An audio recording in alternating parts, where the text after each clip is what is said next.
त्याच्यामध्ये त्यांचं समाधान झालेलं आहे.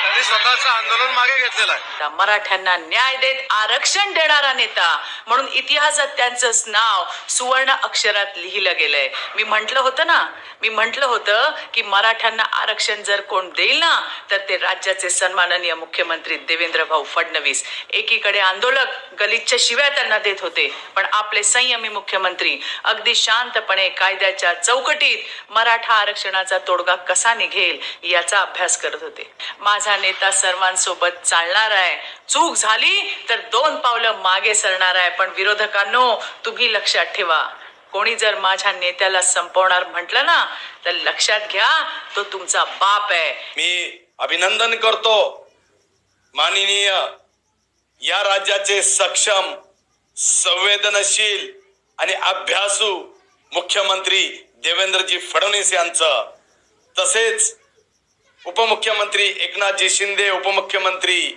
अजितजी पवार साहेब आणि जी समिती मुख्यमंत्र्यांनी नेमली होती त्या समितीचे अध्यक्ष विखे पाटील आणि त्यांचे सर्व सदस्य, या सर्वांचं मी अभिनंदन करतो. आणि निश्चितच जरांगे पाटलांचं सुद्धा मी अभिनंदन करतो.